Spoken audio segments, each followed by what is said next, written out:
Next podcast with Chris and Todd. Hey, welcome back.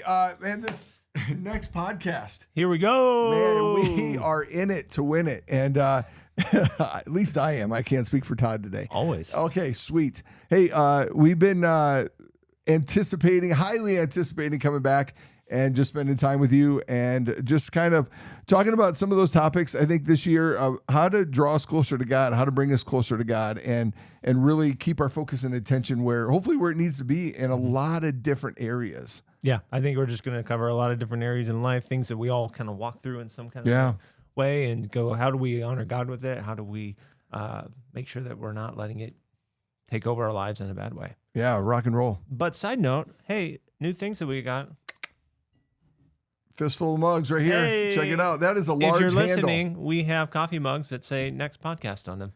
And you know what? If we can talk to the right people, maybe we can, not that you're needing another mug, because, we all have those conversations, right? Like, hey, the last thing I need at my house is another mug. But you know what?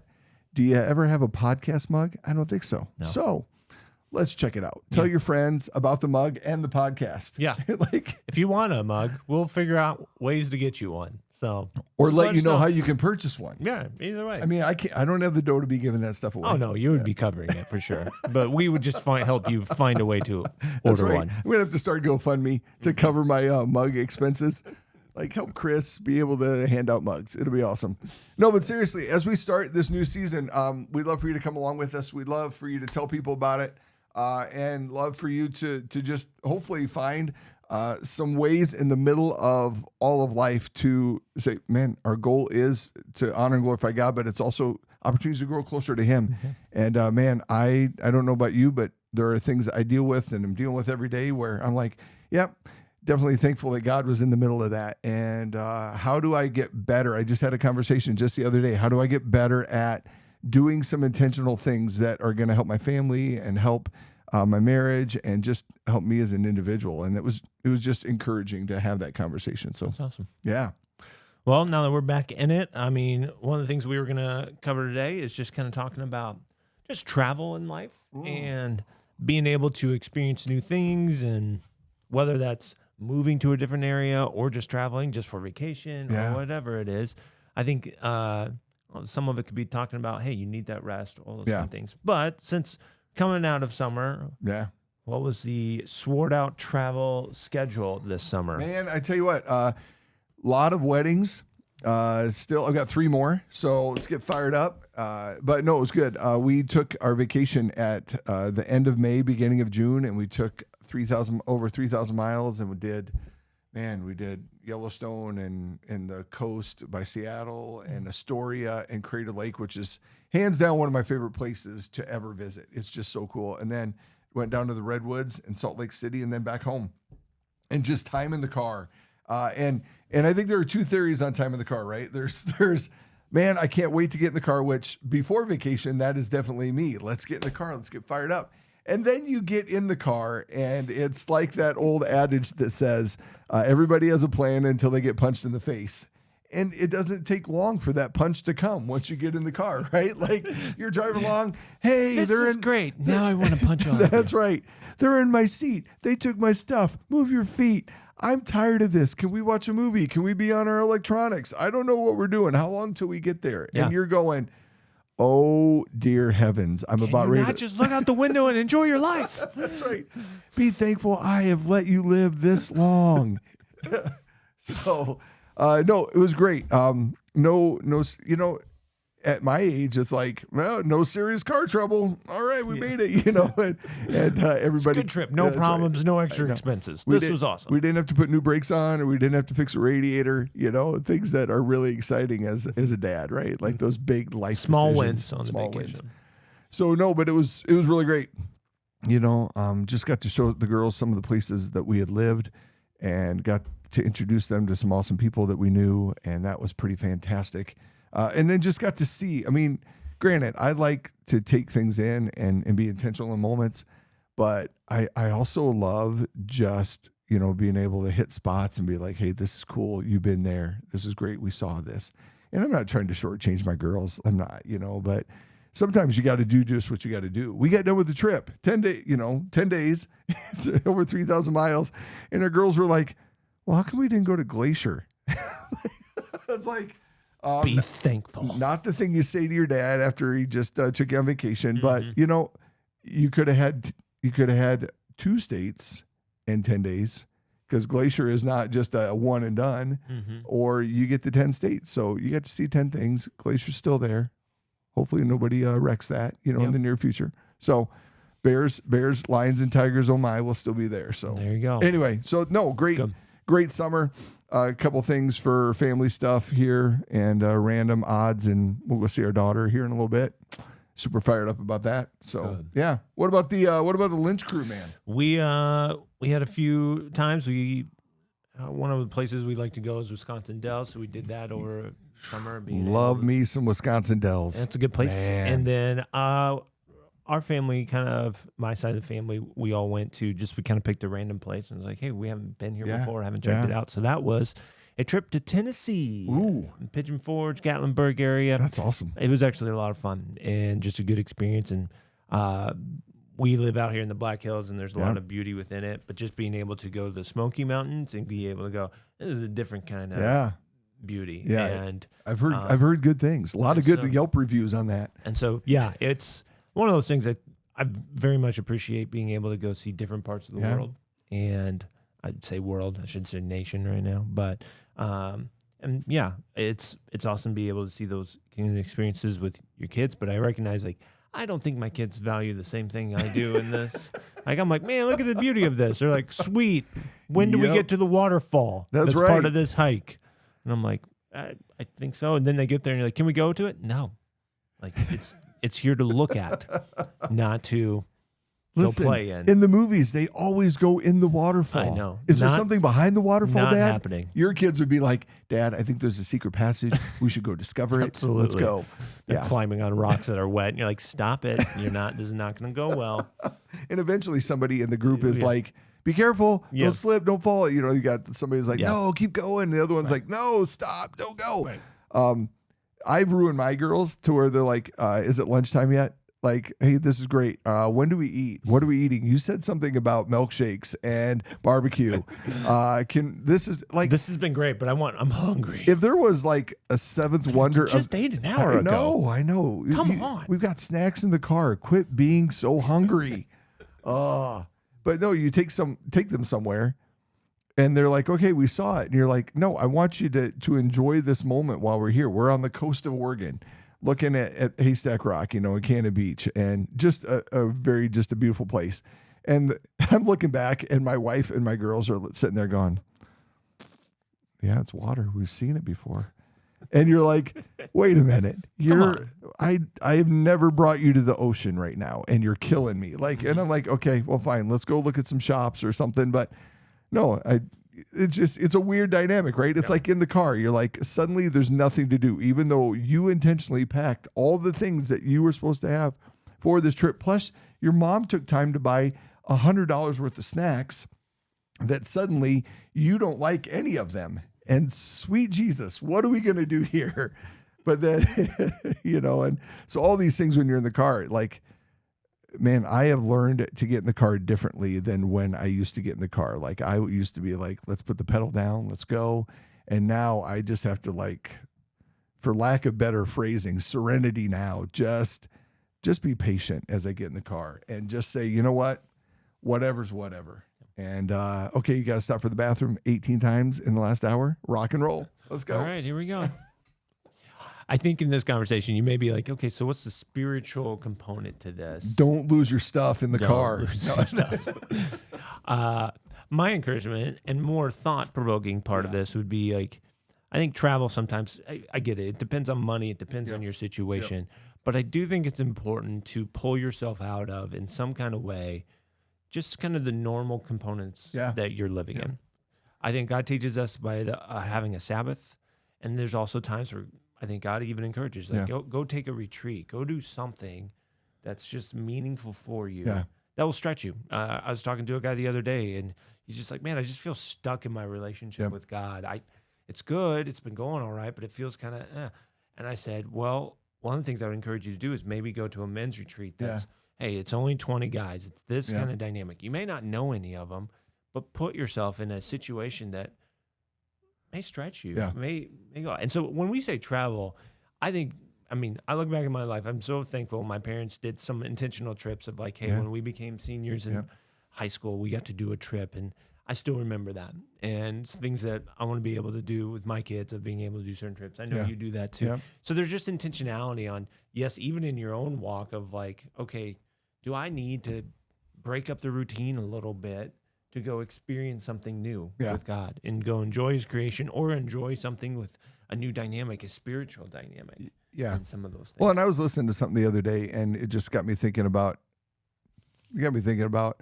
just different ways to go about it. But then it reminded me of some of the things we do. Like every time we get in the car to start our day, it's, hey, who's going to pray for us today?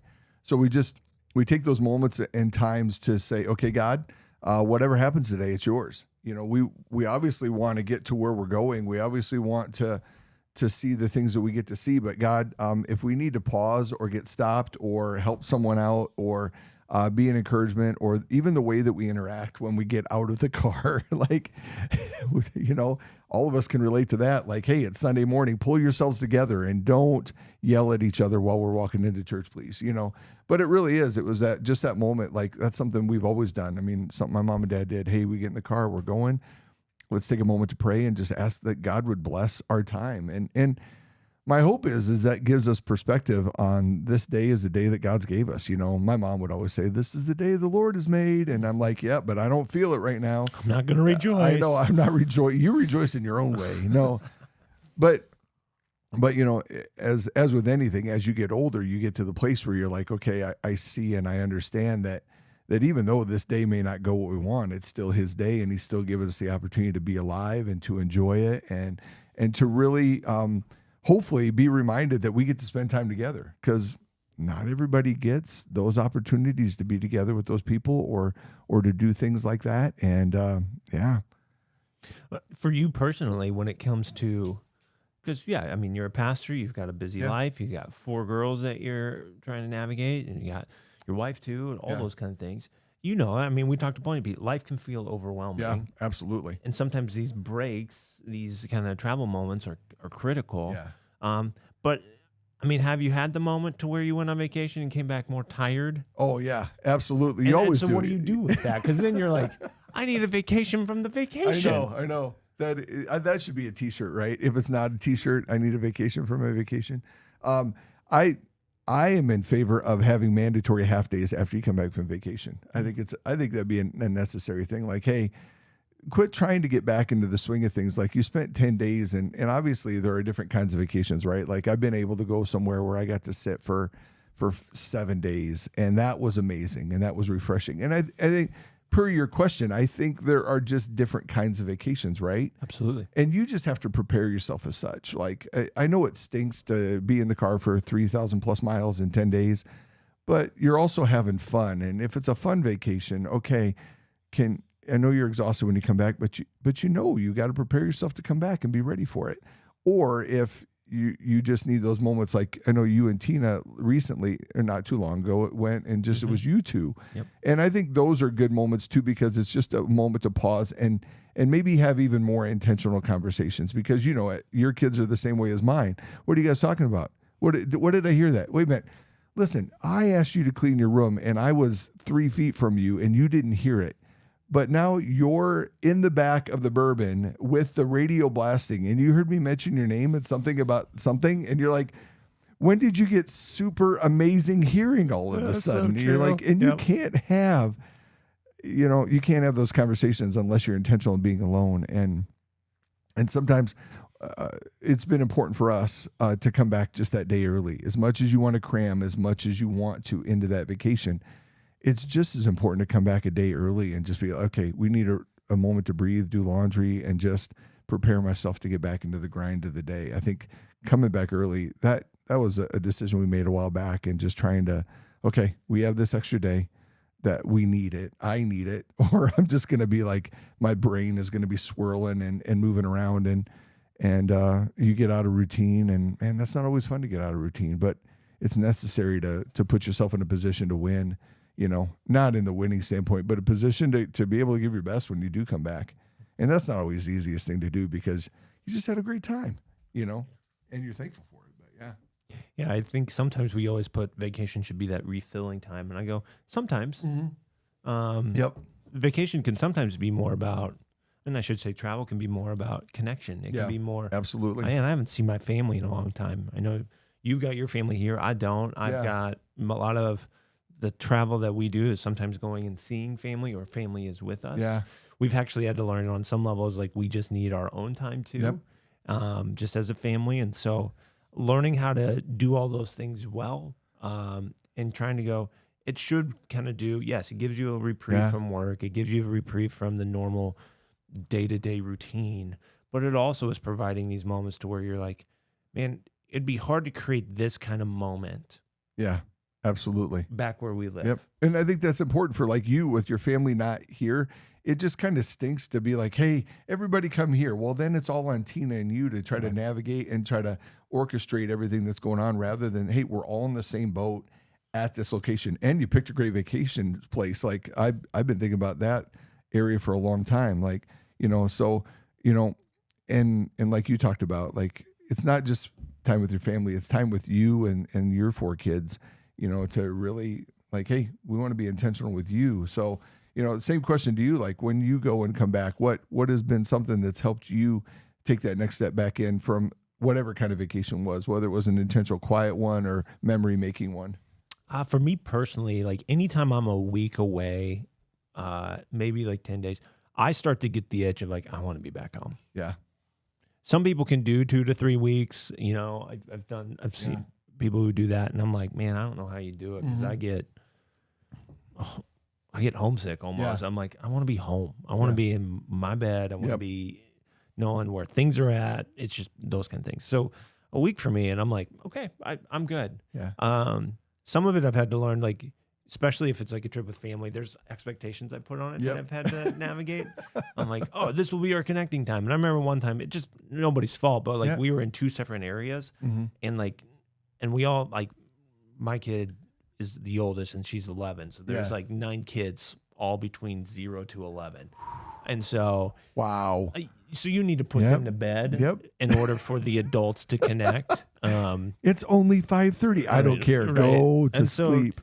That trip was hard because it's like we couldn't put everybody to bed in one place because we were in 2 places.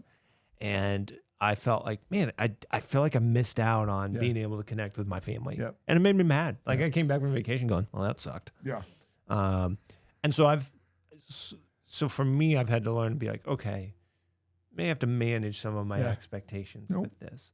And I know that like you do trips with like sometimes just your girl and like, hey, they turned 13 or whatever.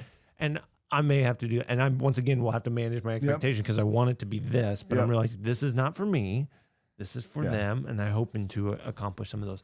So to me, I've had to learn to navigate. So when I come back home, it's not this like that trip failed. Yeah, no, absolutely. Or not. I think we as dads have those expectations. We always do, right? Because we've invested time and energy and money. I think all the parents feel that way. Absolutely. And into wanting a great experience for your family. And in your mind, like and it's even more dangerous, like if you've been somewhere, right? Like, hey, I've been there. Oh man, you're going to enjoy this. Like when I took them to the coast, you're going to enjoy the coast. It's going to be great. And they're like, it's water, and then you find yourself being snarky all the time. Yeah. Hey, another picture of flowers. Thanks for putting that on Instagram. That's exciting. You're like, I haven't seen those before. And so I also think we had to be, so I think there's years you look at and go, man, Tina and I hadn't had some dates together. And sometimes you're a little bit more strapped for money and you're like, hey, we can't afford to do like our own trip. So absolutely.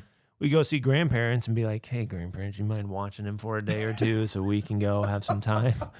And do you actually go in the house in those moments, or you just stop on the front porch and be like, here's the kids, see you later? So we would plan out the week and be like, hey, we'll be there, but then we're going to take these 2 or 3 days and, because our parents live in bigger cities, we'd be like, hey, we're going to go stay in the city somewhere. Yep, absolutely. And so that became something that was like, hey, this is healthy for us. Yeah. We needed this so we have just found there's ways to do it sometimes you're spending more on a bigger vacation. Yep. There's other times where you're going, we don't have the money to do that. We're going to do something cheaper. Yep. Because we can't afford it. But there's still ways to look at travel and go, I need this in my life. Yep.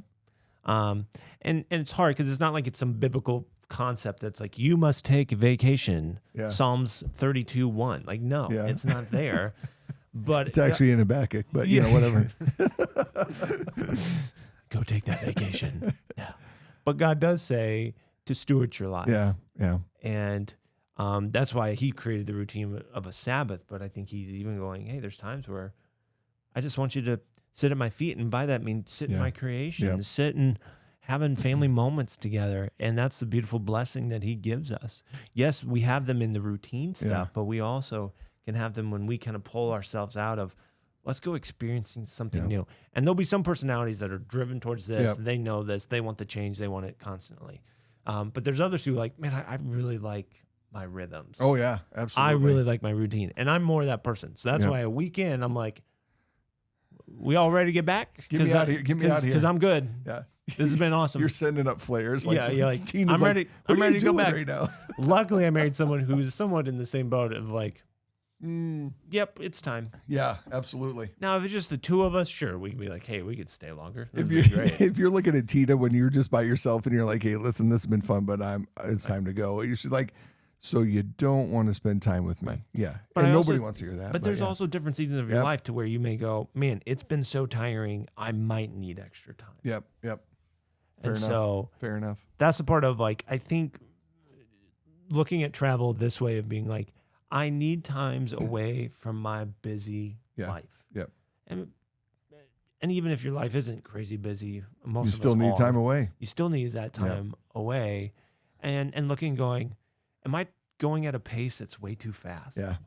I mean, it's a story that I've heard many times. I think even Pastor David has shared it. Like this missionary working with a group, I think it was Africa, and they were building a church or something along those lines. And he's like, okay, if we get all this done, knock this out, and boom, we'll get it done by this time frame. And they're working hard, and then they get to a spot to where they're like, all right, we're gonna carry this over here, but it's kind of a break time in there too. And he's like, okay, like it's good, like we've taken a break. And they're like, no, we're sitting here longer. And he's like, and it's frustrating him. Yeah. He's like, man, we're killing time. We're good. And they're like, no, we need time to let. And they said it in this kind of way, using their own language, but it's like, we need time to let our souls catch up with our body. Yeah. Yep. And I look at travel as being like in Sabbath and those kind of things. That's what it's designed for. Sure. Absolutely. Because sometimes you can run so hard and go next thing, especially in American culture. Yep. And not let your soul catch up to what your body is doing. Yeah. And that's where you start to see the frustration. You start to see the dynamic playing out. Like, man, this is not how I want this to go. I love what I'm accomplishing, but I also am not feeling like in a good space. No, I agree. I think that definitely reminds me of the verse that I've shared this on the podcast before, just Psalm 90:12, like help us to understand the brevity of life so that we may gain a heart of wisdom. Like some of us can go so hard, so fast that we miss the reality of living life and the reality of gauging life in front of us. And we're not to be all this way, but like we're not promised tomorrow. We don't know what tomorrow holds. And so that really has shifted some of the focus of the intentionality when I'm in the car with my family. Like I don't always get it right. Like, right. There are moments you're like, we both have shared examples. Yeah. We ate at McDonald's again for the third time on vacation. There was a great spot with homemade Took your girls gravy to the ocean and they're like, meh. Yeah.